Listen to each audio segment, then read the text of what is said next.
ब्रह्मांड के रहस्यों को समझने के लिए मनुष्य ने हर संभव प्रयास किए हैं, पर अंतरिक्ष तक पहुंच पाना विज्ञान की सबसे बड़ी उपलब्धि है। लेकिन इस उपलब्धि को पाने के लिए न जाने कितने ही लोगों ने अपनी जान गंवा दी, जिनका नाम इतिहास के पन्नों में छिपा दिया गया। हम सब ये तो जानते ही हैं कि चांद पे पहला कदम रखने वाले व्यक्ति नील आर्मस्ट्रांग थे, पर वो अंतरिक्ष में जाने वाले पहले व्यक्ति नहीं थे।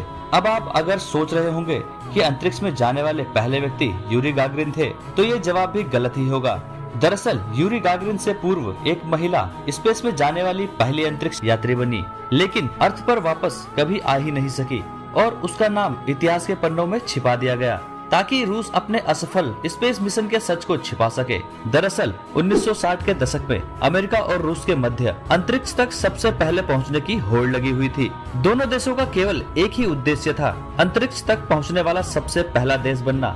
इसलिए ब्रह्मांड के खतरों को नजरअंदाज करते हुए इन देशों ने अंतरिक्ष तक पहुंचने के लिए कई एक्सपेरिमेंट किए, जिनके लिए नौसिखिए कॉस्मोट्स को इस एक्सपेरिमेंट में शामिल किया गया। वर्ष 1960 में एक स्पेस मिशन के दौरान एक महिला को स्पेस में भेजा गया, पर वो वापस कभी लौट ही नहीं पाई। और इसका खुलासा लगभग 3 वर्ष बाद 1963 में इटली के 2 भाइयों एस्ली और जैन बतिस्ता ने किया। ये दोनों भाई पेशे से रेडियो ट्रांसमिशन सेंटर में काम करते थे और उनके रेडियो सिग्नल सिर्फ दुनिया में ही नहीं, पृथ्वी के बाहर भी अंतरिक्ष में जाते थे।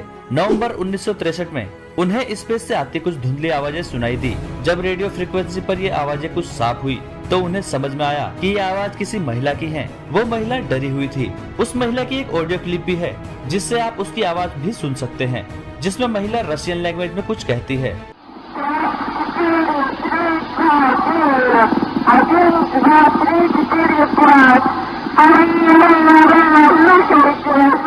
इस ऑडियो को ट्रांसलेट करें तो इसका मतलब है कि मुझे आग दिखाई दे रही है, यहाँ आग लग गई है, मैं जल रही हूँ।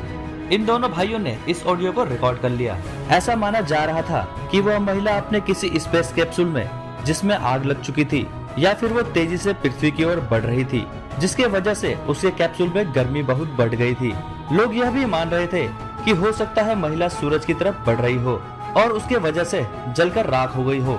उसके बाद से उस महिला का कोई संकेत नहीं आया और उसके बारे में कुछ पता नहीं चला। इन सिग्नल्स के जरिए उस महिला के बारे में लोगों को तो पता चल गया, लेकिन न जाने कितने ऐसे मिशन रहे होंगे जो पूरी दुनिया से छिपाए गए, क्योंकि जैसा कि माना जा रहा है कि यह महिला अपनी टीम के साथ 1960 में गई थी और 1963 में इसके बारे में दुनिया को पता चला।